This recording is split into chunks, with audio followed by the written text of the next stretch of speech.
In this moment, I am not your superwoman.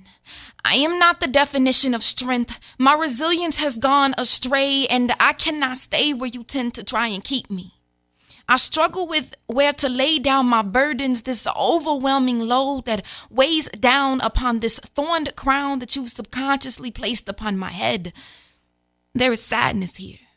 And although it only resonates as anger, I am not angry. My scowl is not the representation of an angry Black woman. I have been misidentified, and the stigma that society has placed upon my sisters and I is unforgiving and relentless. I am sad, upset, and tearful. And as a Black woman, I am standing here trying to comprehend what you are asking of me. Why must we always be defensive in regard to your need to differentiate anger and sadness? I am not blue.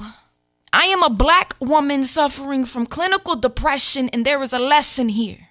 My illness is not taboo, nor is it a sign of weakness, but I tend to not seek treatment because I've been sworn to secrecy, because what happens in this house stays in this house.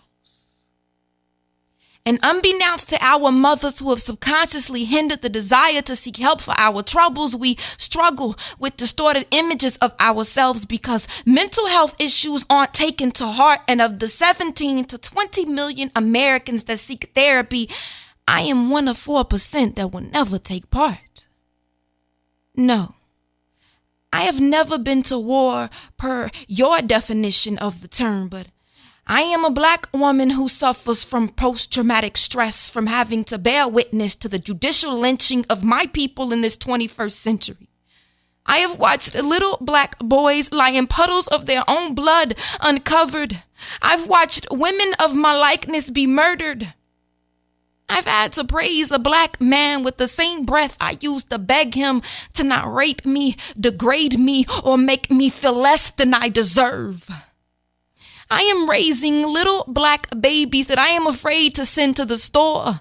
I've locked myself behind closed doors in fear of facing the world in which I live, and on some days, I've had to find the strength to physically move my limbs. I am a strong Black woman who has contemplated suicide. I've hidden the scars of self-inflicted wounds beneath the seams of tapered clothing that insinuate that I am holding it together just fine, when sometimes I can't even breathe because it seems as if the darkness is closing in on me. I am indeed the epitome of everything that I am meant to be, but in this moment, I am not your superwoman. I am not the definition of strength. My resilience has gone astray, and I cannot stay where you tend to try and keep me, and it is okay for me not to always be okay. Because I am not your fucking superwoman.